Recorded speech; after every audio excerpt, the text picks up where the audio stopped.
Hi friends, welcome to Brinda novel. உங்கள் மனதிற்கு பிடித்த இனிய காதல் கதைகளை உணர்வுபூர்வமாக அனுபவிக்க நம்ம சேனலை சப்ஸ்கிரைப் பண்ணிக்கோங்க. இப்போ வாங்க கதைக்குள்ளே போகலாம். என் அழகிய திமிரே எபிசோட் 28. மறுநாள் காலையில் நவீனுக்கு முன்பே கண்விழித்த காவியா தன்னை மார்போடு போட்டுக்கொண்டிருக்கும் நவீனை பார்த்தாள். அவனை விட்டு விலகியவள் அவன் முகத்தின் அருகில் சென்று அவன் நெற்றியில் முத்தமிட்டு அவனை விட்டு விலக மெதுவாக கண் திறந்தவன் அவளை இழுத்து தன் மீது போட்டுக்கொண்டான். மாமா விடுங்க, நான் குளிக்கணும் என்று கூற, இருடி செல்லும், அப்புறமா குளிக்கலாம் என்று நவீன் கூற, மாமா விளையாடாதீங்க, என்ன விடுங்க என்று போராடியவள் அவனை விட்டு விலகி குளியலறைக்குள் சென்று குளித்து முடித்து வெளியே வந்தாள். அழகான ஒரு நீல நிற புடவையை எடுத்து கட்டிக்கொண்டவள் நவீனை குளிக்கச் சொல்ல அவனும் எழுந்து குளிக்கச் சென்றான். தன் அறையை விட்டு வெளியில் வந்த காவியா அங்கு அனைவரும் வேலை செய்து கொண்டிருந்தனர். அடுத்த நாள் திருவிழா என்பதால் அனைவருக்கும் நிற்கக்கூட முடியாத அளவிற்கு வேலை இருந்தது. காலை எழுந்த சண்மதி குளித்து முடித்து தயாரானவள் வாசலுக்கும் அறைக்குமாக நடந்து கொண்டிருந்தாள். அவள் செயலை பார்த்த காவியா, இப்போ எதுக்கடி இப்படி நடந்துகிட்டு இருக்க என்று கேட்க, அது ஒன்றுமில்ல அண்ணி, இன்னும் தாரிகாவை ஆளை காணுமே, அதான் பார்த்துட்டு இருக்கேன் என்று கூறியவள் சண்மதியின் அறையில் இருந்து ஜன்னல் புறமாக நின்றாள். அவளின் மனம் ஏன் இன்னும் மிதுன் வரவில்லை என்ற கேள்வி அவளிடம் கேட்டுக்கொண்டே இருந்தது. 1 மணி நேரமாக அந்த ஜன்னல் புறமாக நின்றிருந்தவள் கண்கள் யாருக்காக காத்து கொண்டிருந்ததோ அவன் தரிசனம் கிடைத்தது. மிதுன் தாரிகாவுடன் பைக்கில் வந்து இறங்குவதை பார்த்த சண்மதிக்கு மகிழ்ச்சி தாங்கிக் கொள்ள முடியவில்லை. அறையிலிருந்து வேகமாக கீழே இறங்கி வாசலை நோக்கி ஓடியவள் தாரிகா மட்டும் வீட்டுக்குள் வந்து கொண்டிருப்பதை பார்த்தாள். வேகமாக ஓடி வந்ததால் சண்மதி மூச்சு வாங்கி கொண்டு நிற்க, தாரிகா அவள் அருகில் வந்து, என்னாச்சு சண்மதி, ஏன் இப்படி மூச்சு வாங்கிட்டு நிற்கிற என்று கேட்டாள். தாரிகா கூறுவது எதுவும் சண்மதியின் காதில் விழவில்லை. அவள் கண்களோ தாரிகாவை தாண்டி வாசல் புறமாக யாரையோ தேடிக்கொண்டிருந்தது. தாரிகா, உன்கிட்ட தான் பேசிட்டு இருக்கேன் சண்மதி என்று கேட்க, மாமா எங்க தாரிகா, உன் கூட தானே அவங்க வந்தாங்க என்று கேட்டாள். அவளின் பரிதவிப்பை பார்த்த தாரிகா, அண்ணனுக்கு வேலை இருக்குன்னு என்னை விட்டுட்டு போயிட்டாங்க சண்மதி, என்னாச்சு, எதனா சொல்லணுமா என்று கேட்க, ஏன் மாமா இந்த மாதிரி பண்ணாங்க, எப்போ வந்தாலும் என்னை பார்த்துட்டு தானே போவாங்க, ஏன் இன்னைக்கு மட்டும் என்னை பார்க்காம போயிட்டாங்க என்று சண்மதி கேட்க, இந்த கேள்வியை நீ உன் மாமா கிட்டேயே கேட்கலாம் என்றாள். நேத்து நான் சொன்னதை இன்னைக்கு நீ என்கிட்ட சொல்றியா தாரிகா என்று சண்மதி கேட்க, அப்படி ஒன்றும் இல்லையே, உனக்கு அப்படி தோணுது என்று அவள் கேட்க, சண்மதி தாரிகாவை முறைத்து பார்த்தவள் நேராக தன் அறைக்கு வந்தவள் தன் ஃபோனை எடுத்து மிதுனுக்கு ஃபோன் செய்தாள். தாரிகாவை ராஜு வீட்டில் விட்ட மிதுன் நேராக தங்கள் தோட்டத்திற்கு வந்தவன் அங்கிருந்த ஒரு மரத்தின் அடியில் சென்று அமைதியாக அமர்ந்தான். கண்களை மூடி மரத்தின் மீது தலை சாய்ந்தவன் கண்ணில் இருந்து கண்ணீர் வந்தது.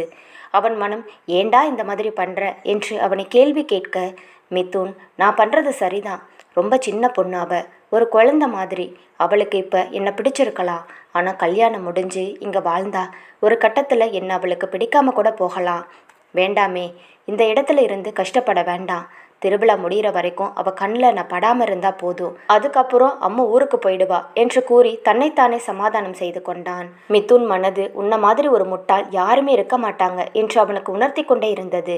சண்மதி நினைவில் கண்களை மூடி இருந்தவன் ஃபோன் அடிக்க அந்த ஃபோனை எடுத்து பார்த்தவன் அதில் அம்மு புகைப்படத்துடன் அவள் பேரே வந்தது. அதை பார்த்தவனின் மனம் படபடவென்று அடித்து கொள்ள அவன் இதழ்கள் சிறு புன்னகையுடன் ஆசையாக ஃபோனை அட்டன் செய்ய போக சட்டென்று அவன் சில நிமிடம் யோசித்து, வேண்டாம், இப்போ அம்முக்கிட்ட பேசினா கண்டிப்பாக அவளை பார்க்காம நம்மளால இருக்க முடியாது, வேண்டாம் என்று மனதை கல்லாக்கி கொண்டு ஃபோனை கட் செய்தான். சண்மதி ஃபோன் செய்ய மிதுன் ஃபோனை கட் செய்து விட்டதை நம்ப முடியாமல் மீண்டும் மீண்டும் அவனுக்கு ஃபோன் செய்து கொண்டே இருக்க, மிதுன் அவள் ஃபோனை கட் செய்தவன் ஒரு கட்டத்திற்கு மேல் ஸ்விட்ச் ஆஃப் செய்தான். அவன் செயலை பார்த்த சண்மதிக்கு அதிர்ச்சியாக இருந்தது. சண்மதி, என்னாச்சு மாமா உங்களுக்கு, ஏன் என்கிட்ட பேச மாட்டீங்க என்று கூறியவள் கண்கள் கலங்க என்ன செய்வது என்று யோசித்து கொண்டிருந்தாள். சிறிது நேரத்தில் மனதில் ஒரு முடிவு எடுத்தவளாக தன் அறையில் இருந்து வெளியில் வந்தவள் நேராக கீழே இறங்கி சென்றாள். அங்கு நின்ற குணாவை பார்த்த சண்மதி, மாமா நம்ம தோட்டத்து வரைக்கும் போயிட்டு வரலாமா என்று கேட்டாள். என்னடா இப்போவே போகணுமா என்று குணா கேட்க, ஆமாம் மாமா, திருவிழா முடிஞ்சா அதுக்கப்புறம் ஊருக்கு போயிடுவேன், நான் வந்ததிலிருந்து தோட்டத்துக்கே போகலை தெரியுமா என்றார். ஏன் அந்த மிதுன் பையன் உன்னை கூட்டிகிட்டு போகலையா என்று குணா கேட்க, இல்லை மாமா, கூட்டிகிட்டு போகலை, நீங்கள் கூட்டிகிட்டு போகிறீங்களா என்று கேட்க, இதை கேட்டுக்கொண்டிருந்த வசந்தி, ஏண்டி நாளைக்கு திருவிழாவை வச்சுக்கிட்டு இன்னைக்கு தோட்டத்துக்கு போகணும்னு சொல்கிற, அண்ணாவுக்கு நிறைய வேலை இருக்குடி, அதை விட்டுட்டு உன்னை தோட்டத்துக்கு கூட்டிகிட்டு போகணுமா என்று கத்தினார்.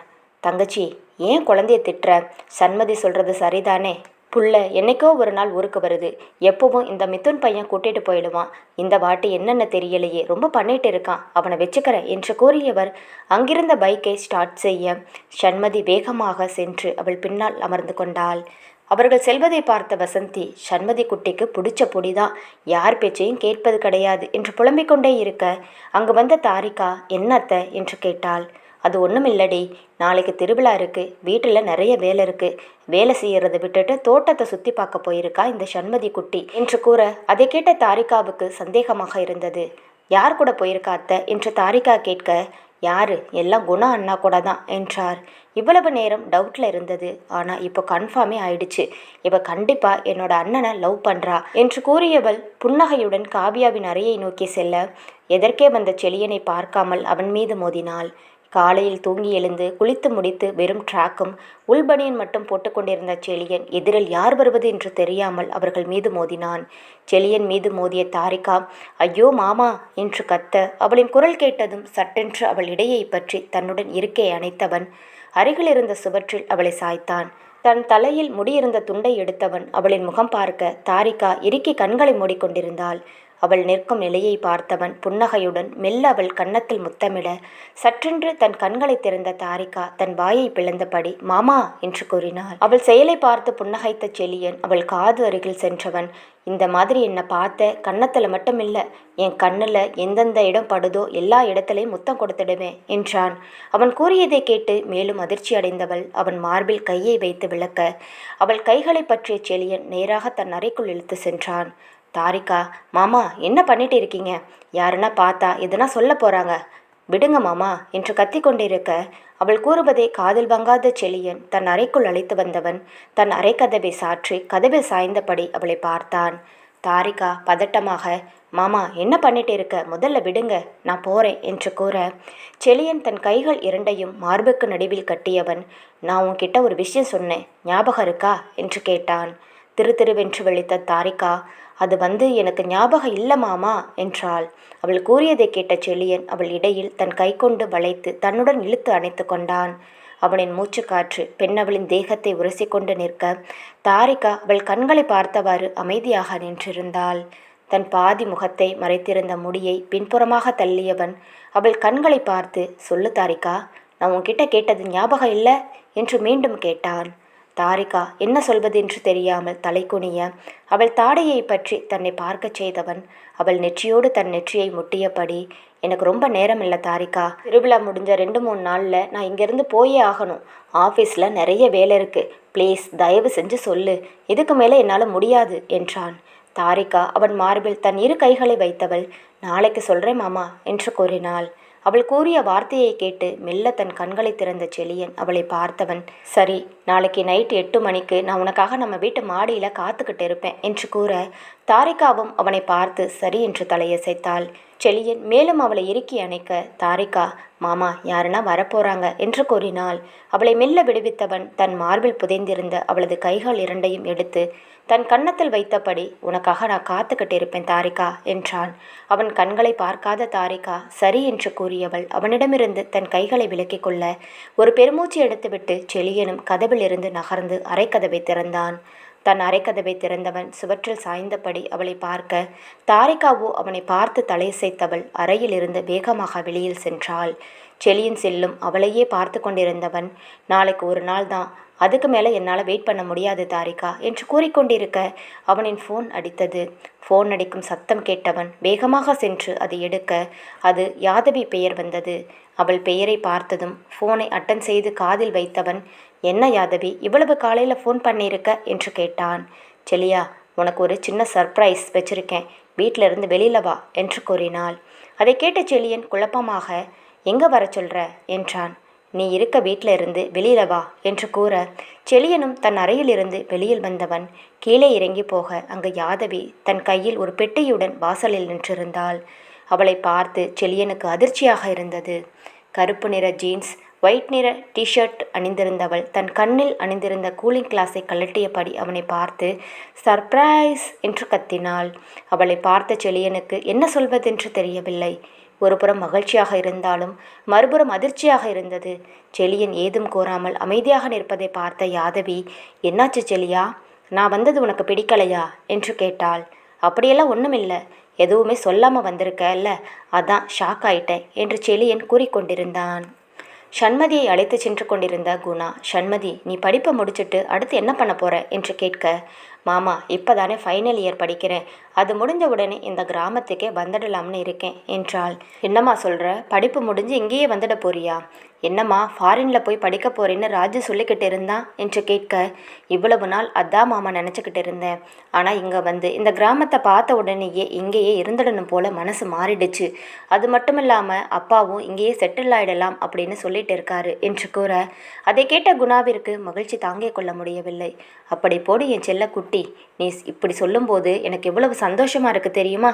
எல்லாரும் இங்கேயே வந்து ஒன்றா செட்டில் ஆகிடலாம் என்று குணா கூற, அப்பாவுக்கோ அதான் மாமா ஆசை, என் படிப்புக்காகத்தான் அங்கே இருக்காங்க, படிப்பு முடிச்சுட்டா அங்கே இருக்க தொழில் எல்லாத்தையும் அண்ணங்க கிட்ட மொத்தமாக கொடுத்துட்டு நாங்கள் எல்லாரும் இங்கேயே வந்துடலாம்னு இருக்கோம் என்றாள். அவள் கூறியதை கேட்ட குணா, அப்போ இந்த கிராமத்திலேயே ஒரு நல்ல பையனா பார்த்து உனக்கு கட்டி வச்சிட வேண்டியதுதான் என்று கூற, அதை கேட்ட சண்மதி புன்னகைத்தாள். அவர்கள் வந்து கொண்டே இருக்க அவர்கள் எதிரில் வந்த ஒரு பெரியவர் குணாவின் வண்டியின் முன்பு கை நீட்டி, ஐயா ஐயா வண்டியை நிறுத்துங்க என்று கூறினார். அவரை பார்த்த குணா, யாருங்க நீங்க, எதுக்காக வண்டியை நிறுத்த சொல்றீங்க என்று கேட்க, ஐயா என்ன ஞாபகம் இல்லையா, நான் தான் இந்த ஊர் தரகர், மிதுன் தம்பி வந்து என்கிட்ட மாப்பிள்ளை பார்க்க சொல்லுச்சு, அந்த தரகர் தான் நான் என்றார். அவர் பேசுவதை முதலில் கவனிக்காது இருந்த சண்மதி மிதுன் என்ற பெயர் கேட்டதும் அவர் கூற வருவதை உன்னிப்பாக கவனித்தாள். சரி, இப்போ எதுக்கு நீங்கள் வண்டியை நிறுத்தினீங்க என்று கேட்க, ஐயா மிதுன் தம்பி கேட்ட மாதிரியே ஒரு நல்ல சம்பந்தம் வந்திருக்கு என்றார். அவர் கூறியதை கேட்ட சண்மதிக்கு அதிர்ச்சியாக இருந்தது. மெல்ல குணாவின் அருகில் சென்றவர், யாருக்கு மாமா சம்பந்தம் பார்க்குறாங்க என்று கேட்க, அட வேற யாருக்குமா, எல்லாம் நம்ம தாரிகாவுக்கு தான், மிதுன் தான் இவர்கிட்ட சொல்லி ஒரு நல்ல பையனாக பார்க்க சொன்னான் என்று கூற, அவர் கூறியதை கேட்டவளுக்கு அதிர்ச்சியாக இருந்தது. ஐயா தாரிகாவுக்கு மட்டும் மாப்பிள்ளை பார்க்க சொல்லலை, அவருக்கும் சேர்த்துள்ள பொண்ணு பார்க்க சொன்னாரு, பொண்ணு எடுத்து பொண்ணு கொடுக்குற மாதிரி சம்மந்தம் கேட்டாரு என்று கூற, அதை கேட்ட சண்மதி அதிர்ச்சியில் உறைந்து நிற்க, அவர் கேட்ட மாதிரி பக்கத்து ஊர்லேருந்து ஒரு நல்ல சம்பந்தம் வந்திருக்கு, வீட்டுக்கு ஒரே பையன் ஒரே பொண்ணு என்று கூற, குணா அப்படியா என்பது போல் அவரையே பார்த்து கொண்டிருந்தார். மாப்பிள்ளை கூட நம்ம தாரிகா ஃபோட்டோவை பார்த்துட்டு ரொம்ப பிடிச்சி போச்சு, கட்டுனா நம்ம தாரிகா பொண்ணை தான் கட்டணும்னு சொல்லிட்டாராம். அதுக்கப்புறம் நான் மிதுன் தம்பி ஃபோட்டோவை காட்டினேன், மிதுன் தம்பியை அந்த வீட்டில் இருக்க எல்லாருக்குமே பிடிச்சி போச்சு, சீக்கிரமாக இந்த சம்பந்தத்தை பேசி முடிக்க சொல்லியிருக்காங்க என்றார். யார் யாது என்று குணா கேட்க, ஐயா பக்கத்து ஊரில் இருக்கிறாரே செல்வராஜ், உங்களுக்கு தான் தெரியுமில்ல என்று கூற, யாரு, நம்ம ரைஸ் மில் வச்சிருக்க செல்வராஜா என்று கேட்டார். அட ஆமாங்க, அவர் தான் அவரோட பையனுக்கு தான் பொண்ணு கேட்டிருந்தாரு, நான் அரவிந்தன் தம்பி பற்றியும் உங்களை பற்றியும் சொன்னேன், உடனே அவர் ஒத்துக்கிட்டாரு, இந்த மாதிரி சம்மந்தம் கிடைக்க கொடுத்து வச்சிருக்கணும்னு சொன்னார் என்றார். அந்த பையன் கூட வெளியூர் எல்லாம் போய் படிச்சுட்டு வந்தான்னு சொன்னாங்களே, அவன் என்ன இங்கே பண்ணிட்டு இருக்கான் என்று கேட்க, ஐயா அவர் தான் இப்போ அவங்க அப்பா தொழிலை பார்த்துக்கிறாரு, அந்த ரைஸ் மில்ல அவர் தானே பார்த்துக்கிறாரு, இன்னும் ரைஸ் மில் திறக்க போகிறதா கூட சொல்லிட்டு இருக்காங்கன்னா பார்த்துக்கோங்க என்றார் தரகர். அப்படியா, அவங்க பொண்ணு கூட வெளியூரில் தானே படிச்சுட்டு இருந்தது என்று கேட்க, ஆமாங்க ஐயா, பொண்ணு வெளியூரில் தான் படிச்சுட்டு இருந்தது, ஆனால் படிப்பை முடிச்சுட்டு இப்போ இங்கே வந்துடுச்சு, அதனால தான் பக்கத்து ஊர்லேயே மாப்பிள்ளை தேடுறாங்க, நானும் இந்த விஷயத்த சொன்னேன், அவங்களுக்கும் ரொம்ப சந்தோஷம் ஆயிடுச்சு என்றார். குணா அப்படியா என்பது போல் கேட்டுக்கொண்டிருக்க சண்மதிக்கு தான் தலையில் இடி விழுந்தது போல இருந்தது. தரகர் அனைத்து விவரங்களையும் கூறியவர் அங்கிருந்து செல்ல குணா பைக்கில் வந்து அமர்ந்தவர், சண்மதி வாடா என்று கூற, சண்மதியோ சிலையாக அவர் பைக்கின் பின்னால் வந்து அமர்ந்தாள். இதுவரை பேசிக்கொண்டே வந்த சண்மதி இப்பொழுது அமைதியாக வருவதை பார்த்த குணா, சண்மதி என்னாச்சு, ரொம்ப அமைதியா இருக்க என்று கேட்க, தன் கண்ணில் வழியும் கண்ணீரை துடைத்த சண்மதி, ஒன்றுமில்ல மாமா, அவர் சொன்னதை யோசிச்சுட்டு இருக்கேன், அப்போ அடுத்த கல்யாணம் தாரிகாவுக்கு தான் இல்லை என்று கூற, அதை கேட்டு சிரித்த குணா, ஆமாண்டா, உங்களை எல்லாம் சின்ன பிள்ளையா பார்த்த மாதிரி இருக்கு, அதுக்குள்ள கல்யாணம் ஆகிற அளவுக்கு வளர்ந்துட்டீங்க என்று கூறிக்கொண்டிருந்தவர் நேராக அரவிந்தன் தோட்டத்திற்கு முன் வண்டியை நிறுத்தினார். வண்டியிலிருந்து கீழே இறங்கிய சண்மதி அங்கு மிதுன் வண்டி நின்று கொண்டிருப்பதை பார்த்தவள் அமைதியாக நிற்க, குணா அட இவன் இங்கே தான் இருக்கானா, இந்த நேரத்தில் என்ன பண்ணிட்டு இருக்கான் என்று கூறியவர் உள்ளே செல்ல அவரை பின்தொடர்ந்து சண்மதியும் சென்றார். இருவரும் உள்ளே சென்று கொண்டிருக்க அங்கிருந்த மரத்தின் அடியில் கீழே கண்ணை மூடி மரத்தின் மீது சாய்ந்து கொண்டிருந்த மிதுனை பார்த்த குணா, டேய் இங்கே என்ன பண்ணிட்டு இருக்க என்று கேட்டார். குணாவின் குரலை கேட்டு கண் விழித்த மிதுன் அங்கு நின்று கொண்டிருந்த சண்மதியை பார்த்தவனுக்கு அதிர்ச்சியாக இருந்தது. மெல்ல எழுந்து நின்றவன் குணாவை பார்க்காது அவள் பின்னால் நின்றிருந்த சண்மதியை பார்த்து அம்மு என்று அழைத்தான். சண்மதியோ அவனை கண்டுகொள்ளாது நேராக உள்ளே செல்ல, குணா, டேய் என்ன பண்ணிட்டு இருக்க என்று அதட்டினார். அது ஒன்றுமில்லப்பா, தோட்டத்துக்கு வந்து மோட்டார் ஆன் பண்ணிட்டு அப்படியே வந்து உட்கார்ந்துட்டேன் என்று கூற, ஏன் நீ வயலுக்கு போகலையா என்று கேட்டார். இல்லப்பா, வயல்ல ஆளுங்க எல்லாம் வேலை செஞ்சுட்டு இருக்காங்க, நான் சும்மா இப்படி வந்தேன் என்று கூறியவன் திரும்பி சண்மதியை பார்க்க, சண்மதியோ தோட்டத்திற்கு உள்ளே கால் போன போக்கில் சென்று கொண்டிருந்தாள். என்னாச்சப்பா, அம்மு ஏன் இங்கே வந்திருக்கா என்று கேட்க, டேய் நீ தானே எப்போவுமே பிள்ளைய தோட்டத்தை எல்லாம் சுற்றி காட்ட கூட்டிகிட்டு வருவ, இந்த வாட்டி ஏண்டா நீ கூட்டிகிட்டு வரல, அதனால தான் என்ன கூட்டிகிட்டு போக சொல்லுச்சு, நானும் கூட்டிகிட்டு வந்தேன் என்றார். இன்னும் நாள் இருக்குல்லப்பா, திருவிழா முடிஞ்சதும் பொறுமையாக கூட்டிகிட்டு வரலாம்னு இருந்தேன் என்று மிதுன் கூற, திருவிழா முடிஞ்ச அடுத்த நாளே சண்மதி ஊருக்கு போகுதுன்ற விஷயம் உனக்கு தெரியாதா என்று கேட்டார். சரி, நான் போய் உங்கள் அப்பனை பார்த்துட்டு வரேன், நீ பிள்ளைக்கு தோட்டத்தை சுற்றி காட்டு, இளநீர் எல்லாம் வெட்டி கொடு, அங்கே நீ திராட்சை ஆப்பிள் செடி எல்லாத்தையும் போட்டு வச்சிருக்கல்ல, அதெல்லாம் குழந்தைக்கு காட்டி பழம் பறித்து எதுனா கொடு, ஊரில் மருந்து போட்ட பழத்தை சாப்பிட்டு சாப்பிட்டு அந்த ருசியை மறந்து போயிருக்கோம், தோட்டத்தில் விளைஞ்சிருக்க பழத்தை கொடு என்று கூறியவர் அங்கிருந்து அரவிந்தன் இருக்கக்கூடிய வயலை நோக்கி நடந்து கொண்டிருந்தார். மிதுன், ஐயோ அப்பா, என்ன வேலை பண்ணி வச்சிருக்கீங்க, நானே எங்கடா அவளை பார்த்துட்டு போகிறேனேன்னு இங்கே வந்து உட்கார்ந்துருக்கேன், கடைசியில் அவளை இங்கேயே கூட்டிட்டு வந்து இருக்கீங்களே என்று புலம்பியவன் வேகமாக அவள் பின்னால் ஓடினான். தோட்டத்துக்குள் நடந்து சென்று கொண்டிருந்த சண்மதி ஒரு மரத்தின் அருகில் சென்று நின்று அந்த மரத்தை உற்று பார்த்து கொண்டிருந்தாள். அவளை தேடி வேகமாக ஓடி வந்த மிதுன், சண்மதி கருப்பும் சந்தனமும் கலந்த ஒரு பாவாடை தாவணி அணிந்திருந்தவள், தனது முடியை அழகாக பின்னி அதில் பூவை வைத்திருக்க நிறைய வளையலும் அணிந்திருந்தாள். ஊரில் எவ்வளவுதான் ஜீன்ஸ் சுடி என்று அணிந்து கொண்டிருந்தாலும் கிராமத்திற்கு வந்தால் மட்டும் அவள் மிதுனுக்கு தாவணி பிடிக்கும் என்ற ஒரே காரணத்திற்காகவே அதையே கட்டத் தொடங்கினாள். மரத்தின் அடியில் தேவதை போல நின்றிருந்தவளை பார்த்தவன் அமைதியாக அவளை நோக்கி சென்றான். அம்மு என்று அழைக்க, சண்மதி, மாமா, இந்த மரம் உங்களுக்கு ஞாபகம் இருக்கா? போன வருஷம் நான் இங்கே வரும்போது நம்ம 2 பேரும் இந்த பெரிய மரத்தில் பெயர் எழுதினோம், அதை நீங்கள் மறந்துட்டீங்களா என்று கூற, மிதுனுக்கும் அந்த மரத்தின் அருகில் சென்றவன் அங்கு பொறிக்கப்பட்டிருந்த தங்கள் இருவரின் பெயரை பார்த்தான். சண்மதியோ மெல்ல தன் கைகளால் அதை வருடி கொண்டிருந்தவள் சட்டென்று அருகிலிருந்த ஒரு கல்லை எடுத்து அதை வேகமாக அழிக்கத் தொடங்கினாள். அவள் செயலை பார்த்து அதிர்ச்சி அடைந்த மிதுன், அம்மோ என்ன பண்ணிட்டு இருக்க என்று கத்தியபடி அவள் கையில் இருந்த கல்லை வாங்கி தூர போட்டவன் அந்த மரத்திலிருந்து அவர்கள் பெயர் அழிந்திருப்பதை பார்த்து கோபமாக, என்ன பண்ணி வச்சிருக்க அம்மோ, எதுக்கு இந்த மாதிரி பண்ண என்று கத்தினான். பேர் மட்டும் ஒன்றா இருந்துட்டா போதுமா மாமா, நீங்கள் தான் வாழ்க்கையை இன்னொருத்தவங்க கூட வாழ முடிவு பண்ணிட்டீங்களே என்று சண்மதி கூற, அவள் கூறியதை கேட்ட மிதுன் குழப்பமாக அவள் முகத்தை பார்த்தான். என்ன சொல்ற என்று கேட்க, மாமா நீ எனக்கு எதுவுமே சொல்ல வேண்டாம், நான் கேட்குற ஒன்றுக்கு மட்டும் பதில் சொல்லு என்று கூற, அவள் என்ன கேட்கப் போகிறாள் என்று குழம்பிய மிதுன் அவள் முகத்தையே உற்று பார்த்து கொண்டிருந்தான். வேகமாக அவனை நெருங்கிய சண்மதி அவன் கண்களை பார்த்து, நீ என்ன காதலிக்கல என்று கேட்டாள். ஃபோனில் யாதவி கூறிய விஷயத்தை கேட்டு செழியனால் நம்பாமல் இருக்க முடியவில்லை. வேகமாக தன் அறையிலிருந்து கீழே இறங்கி வந்தவன் அங்கு வாசலில் கையில் பெட்டியுடன் நின்றிருந்த யாதவியை பார்த்து அதிர்ச்சி அடைந்தான். யாதவி தன்னை பார்த்து சிலையாக நின்று கொண்டிருக்கும் செழியனை பார்த்தவள் கை அசைக்காமல், செழியனும் அவளிடம் என்ன பேசுவது என்று தெரியாமல் திணறிக்கொண்டே நின்றிருந்தான். செழியனின் நிலையை பார்த்த யாதவி, எப்படி இருக்கு செழியா என்னோட சர்ப்ரைஸ் என்று கூற, செழியன் நைஸ் யாதவி என்று கூறியவன் அமைதியாக இருக்க, இவ இங்க என்ன பண்ணிட்டு இருக்கா என்று கோபமாக கேட்டபடி நவீன் அவன் அருகில் நெருங்கி வந்தான். நவீனை பார்த்த யாதவியின் முகம் மாறியது. யாதவி, ஏன் நான் இங்க வரக்கூடாதா என்று கேட்க, கூப்பிடாத இடத்துக்கு யாரும் வரக்கூடாதுன்னு தெரியாதா என்று கேட்டான் நவீன். அவன் கூறியதை கேட்ட செழியன் அவனை நெருங்கி, என்ன நவீன் பண்ணிட்டு இருக்க, வீடு தேடி வந்தவங்களை இந்த மாதிரி தான் பேசுவியா என்று கேட்க, நவீன் அவனை முறைத்து கொண்டு, யாருக்கிட்ட எப்படி பேசணும்னு எனக்கு தெரியும் செழியா என்று கூறியவன் அதற்கு மேல் அங்கு நிற்காமல் நேராக தன் அறைக்கு சென்றான்.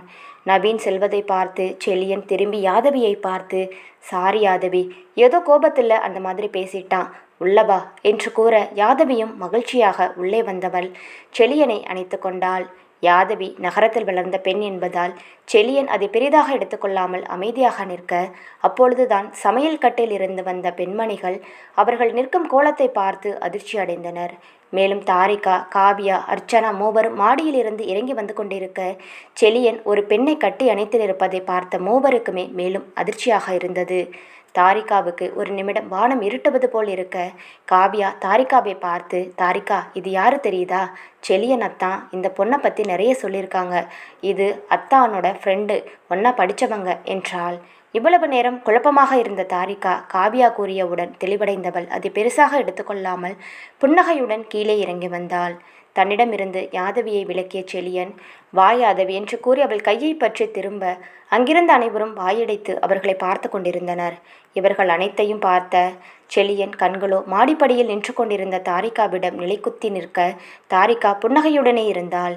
அவள் புன்னகையை பார்த்த செழியன் மனம், அப்பாடா, தாரிகா எதுவும் தப்பா நினைக்கல, அவ எதுனா மனசுல நினைக்கிறதுக்குள்ள யாதவியை பத்தி தெளிவா அவகிட்ட பேசிடணும் என்று மனதில் நினைத்தவன் யாதவியை அழைத்து கொண்டு நேராக சாரதாவின் அருகில் சென்றான். செழியன், அத்தை, இவ பேரு யாதவி, என்னோட பெஸ்ட் ஃப்ரெண்டு என்று கூற யாதவியை பார்த்த சாரதா சிறு புன்னகையுடன், நல்லா இருக்கியாமா என்று கேட்டார். நான் நல்லா இருக்கேன் ஆண்டி என்று அவள் கூற அங்கு நின்ற வசந்தியோ, எப்படி இருக்க, நீ மட்டுமா வந்த என்று கேட்டார். வசந்தியை பார்த்து புன்னகைத்த யாதவி, நான் மட்டும்தான் வந்தேன் ஆண்டி என்றாள். யாதவியை பார்த்த அர்ச்சனாவின் அம்மா லட்சுமி தன் முகத்தை சுருக்கியபடி வசந்தியிடம், யார் வசந்தி இந்த பொண்ணு இப்படி வந்து நிற்கிறா என்று கூற, செழியன் கூட சின்ன வயசுல படித்த பொண்ணு, இப்போ வரைக்கும் அவ கூட ஒரு நல்ல ஃப்ரெண்டாக இருக்கா என்றார் வசந்தி. என்ன ஃப்ரெண்டாக இருந்தாலும் ஒரு இடத்துக்கு வரும்போது இப்படித்தான் துணி போட்டுட்டு வருவாங்களா, கன்றாவியாக இருக்குது என்று லட்சுமி கூற, லட்சுமி, பட்டணத்தில் இதெல்லாம் சாதாரணம் என்றார் வசந்தி. என்ன சாதாரணமா, நம்ம சண்மதி கூட தான் பட்டணத்தில் படிக்குது, இந்த மாதிரி உடுப்பு போடுறாளா, அவளையும் மூஞ்சியும் துணியும் என்று கூறிக்கொண்டே இருக்க, லட்சுமி, அந்த பொண்ணு காதலை கேட்க போகுது என்றார் வசந்தி. லட்சுமி, கேட்டா கேட்டுட்டு போகட்டும், ஒரு ஆம்பளை பையன் வீட்டுக்கு ஒரு பொண்ணு தனியாக வந்திருக்கா, அவள் பெத்தவங்க இதெல்லாம் சொல்லி கொடுத்து வளர்க்க மாட்டாங்களா என்று கூறிக்கொண்டே இருக்க, சாரதா, லட்சுமி என்று குரல் கொடுத்தார். லட்சுமி தன் தாடையை தோள்பட்டையில் இடித்தவள் கிச்சனுக்குள் செல்ல யாதவி அங்கிருந்தவர்களை சுற்றி முற்றி பார்த்து கொண்டிருந்தாள். வசந்தி, செழியா, யாதவியை மேலே இருக்கிற சண்மதி ரூமுக்கு கூட்டிகிட்டு போ என்று கூற, செழியன், சண்மதி எங்கம்மா என்று கேட்டான். சண்மதி தோட்டத்துக்கு போயிருக்கா செழியா, சண்மதி வந்தால் அனுப்பி வைக்கிறேன், அதுவரை சண்மதி ரூமில் யாதவியை தங்க வச்சுக்கோ என்று கூற, அதை கேட்ட செழியனும் அவளை அழைத்து கொண்டு சென்றான். யாதவி செழியனின் கையை விடாமல் பற்றி கொண்டிருக்க அதை பார்த்த தாரிகாவுக்குத்தான் என்னவோ போலிருந்தது. மாடிப்படி ஏறி வந்து கொண்டிருந்த செழியன் அங்கு காவியா, தாரிகா, அர்ச்சனா நின்று கொண்டிருப்பதை பார்த்தவன் அவர்கள் அருகில் சென்றவன் காவியாவையும் அர்ச்சனாவையும் அறிமுகம் செய்து வைத்தான். தாரிகாவை கை காட்டி செழியன், இவ என்னோட மாமா பொண்ணு என்று கூறியவுடன் யாதவியின் கண்கள் தாரிகாவை சுட்டு எரிப்பது போல் பார்த்தது. தாரிகா புன்னகையுடன் தன் இரு கைகளை கூப்பி வணக்கம் என்று கூற அவளை கண்டு கொள்ளாது யாதவி காவியாவை பார்த்து ஹாய் சிஸ்டர் என்று கூறி தன் கையை நீட்ட காவியாவும் புன்னகையுடன் அவள் கையை பற்றி கொண்டாள். யாதவி தன்னை தவிர்ப்பதை தெரிந்த தாரிகா புன்னகையுடனே இருக்க யாதவி தன் முகத்தை திருப்பிக் கொள்ள அவளின் செயலை பார்த்த செழியன், யாதவி, இதுதான் தாரிகா என்று மீண்டும் அழுத்தமாக கூறினான். அவள் கூறியதை கேட்ட பின்புதான் யாதவிக்கு நினைவு வந்தவள் போல, ஓகே ஓகே, ஹாய் தாரிகா, என் பேர் யாதவி என்று கூற தாரிகா அவளை பார்த்து புன்னகைத்தாள். யாதவி வேண்டுமென்று செழியன் கை வளைவுக்குள் தன் கைகளை விட்டு பின்னிக்கொண்டு மேலும் அவனை நெருங்கி நின்றாள். அவள் செயலை பார்த்த தாரிகா அமைதியாக தன் தலையை கீழே குனிந்து கொண்டாள். யாதவி செழியனுடன் இருக்கும் நிலையை பார்த்த காவியாவுக்கு ஒரு மாதிரியாக இருந்தது. வாங்க, நம்ம கீழே போகலாம் என்று காவியா கூற அவர்களை பார்த்து புன்னகைத்து விட்டு அவர்கள் மூவரும் கீழே வந்தனர். தாரிகா முகமாற்றத்தை பார்த்த செழியன் யாதவியின் கையை பற்றியபடி நேராக சண்மதியின் அறைக்கு அழைத்து வந்தவன் அரைக்கதவை சாற்றியபடி யாதவியை பார்த்து முறைத்தான்.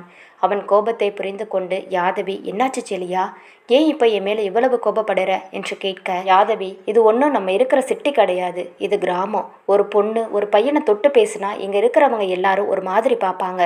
ஸோ நீ எவ்வளவு டிஸ்டன்ஸில் தள்ளி நிற்கிறியோ அது நம்ம 2 பேருக்குமே நல்லது என்று கூறினான். அதை கேட்ட யாதவிக்கு கோபம் தலைக்கு மேல் ஏறியது. இதோ பாரு செழியா, நீ சொல்கிற மாதிரியெல்லாம் என்னால் நடந்துக்க முடியாது.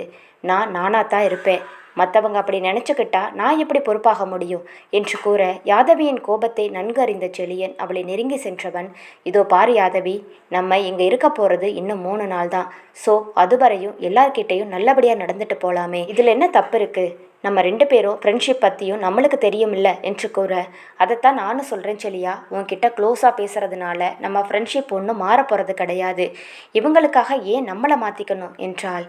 உனக்கு எப்படி சொன்னாலும் இது புரியாது யாதவி. தயவு செஞ்சு இனிமே என்னை தொட்டு தொட்டு பேசுறத நிறுத்திடு என்று செழியன் கூற, செழியன் இப்படி நேராக சொல்லுவான் என்று எதிர்பாராத யாதவியோ, சரி செழியா, நான் இனிமே உன் பக்கத்துல வரல போதுமா என்றாள்.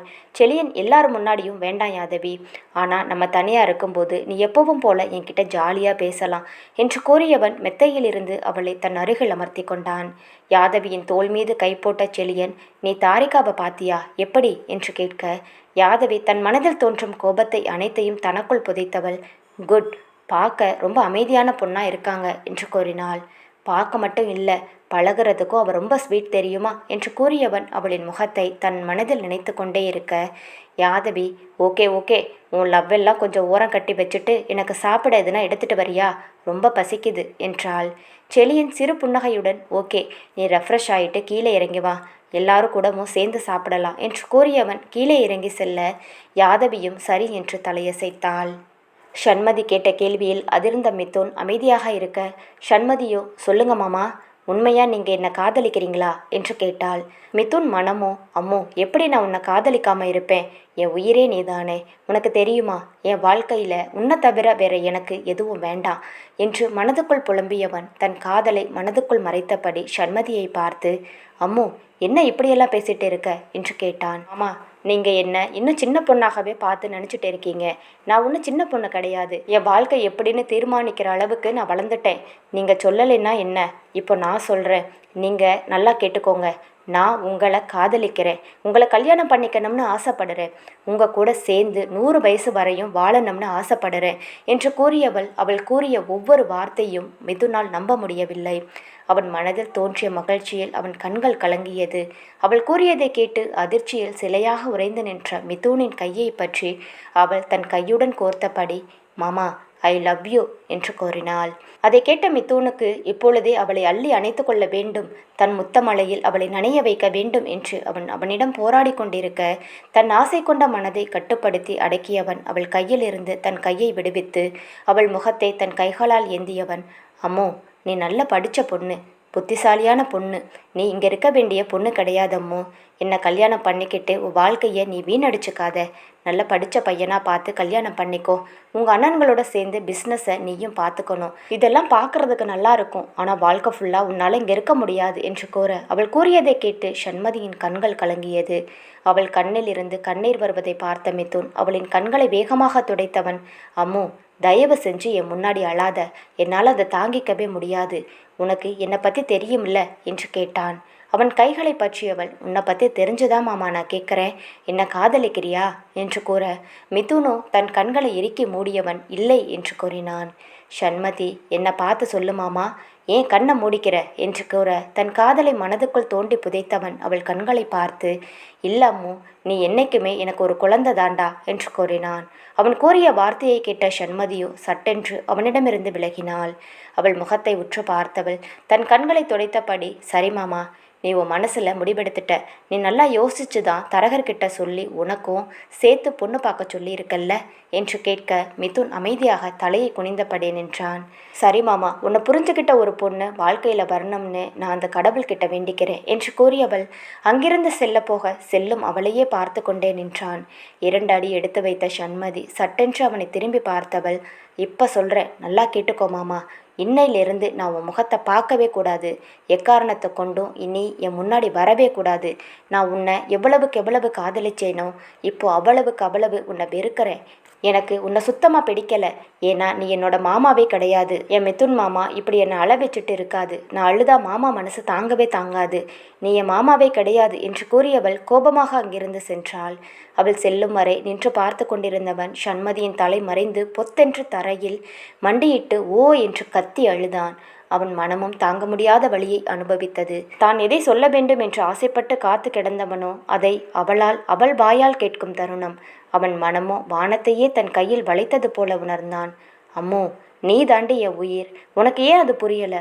ஆனால் நீ இங்கே இருக்கக்கூடாது அம்மோ, நீ படித்த படிப்புக்கு என்னை விட நல்ல மாப்பிள்ளை உனக்கு கிடைப்பா, எல்லாமே சீக்கிரம் சரியாயிடும். ஆனால் நான் எப்படி உன்னை பார்க்காம இருப்பேன், நீதானே எனக்கு எல்லாமே என்று கூறியவன் அழுது கரைந்தான். அவன் கூறியதை கேட்டுக்கொண்டு வந்த ஷண்மதி ஒரு கட்டத்திற்கு மேல் நடக்க முடியாமல் பொத்தென்று மண்ணில் மண்டியிட்டு அழத் தொடங்கினாள். ஏன் இந்த மாதிரி பண்ணிட்ட மாமா? எவ்வளவு ஆசையாக இருந்தேன் தெரியுமா, ஏன் என்ன இப்படி கஷ்டப்படுத்திட்ட என்று கூறி அழுது கொண்டிருக்க குணாவோ சண்மதி என்று குரல் கொடுத்தபடி அங்கு வந்தார். குணாவின் குரலை கேட்டதும் சட்டென்று தன் முகம் முழுவதையும் துடைத்தவள் வேகமாக எழுந்து நின்று மாமா என்று கூறினாள். அவள் குரலை கேட்டதும் அவர் அருகில் வந்த குணா, என்னம்மா நீ மட்டும் வந்திருக்க, எங்க மித்துனை காணோம் என்று கூற, மாமாவுக்கு வேலை இருக்கு மாமா, இனிமே இங்க நம்ம தொல்லை பண்ண வேண்டாம், இங்க இருந்தது போதும், வீட்டுக்கு போகலாம் என்று கூற அவள் முகம் மாறியிருப்பதை உணர்ந்த குணா, என்னாச்சு, ஏன் முகமெல்லாம் ஒரு மாதிரியா இருக்கு, அழுதியா என்று கேட்க, அது ஒன்றும் இல்லை மாமா, வரும்போது மண்ணு கண்ணில் பட்டுடுச்சு, வேற ஒன்றும் இல்லை என்று கூறி சமாளிக்க, ஆனால் குணாவின் மனமும் அவள் கூறியதை எதையும் ஏற்றுக்கொள்ள முடியாமல் இருந்தது. குணா, நீ போடா, நான் மிதுனை பார்த்துட்டு வந்துடுறேன் என்று கூற, சண்மதி அதெல்லாம் அவர் அப்புறமா பார்த்துக்கலாம், நம்மளுக்கு நிறைய வேலை இருக்கு என்று கூறி அவரை இழுத்து கொண்டு செல்ல, அவள் கூறியதை கேட்டு புன்னகைத்த குணா வண்டி எடுக்க, அவள் பின்னால் அமர்ந்த சண்மதி அந்த தோட்டத்தை வெறித்து பார்த்து கொண்டிருந்தாள். சிறு வயதில் மிதுன் கூட அந்த தோட்டத்தில் விளையாடியது, அவன் தன்னை தூக்கி சுற்றியது, ஆசையாக பழங்களை பறித்து வந்து கொடுத்தது என்று அனைத்தும் அவள் மனதில் ஓடிக்கொண்டிருக்க, சண்மதியோ இத்தோட நான் இந்த பக்கமே வரமாட்டேன் மாமா, இந்த ஊர் பக்கமே வரமாட்டேன் என்று மனதில் உறுதி எடுத்தவள் போல குணாவுடன் தன் வீட்டை நோக்கி சென்றாள். இக்காதல் கதை தொடரும். இக்காதல் கதை உங்களுக்கு பிடித்திருந்தால் மறக்காம வீடியோவுக்கு லைக் அண்ட் சப்ஸ்கிரைப் பண்ணுங்க. தேங்க்யூ.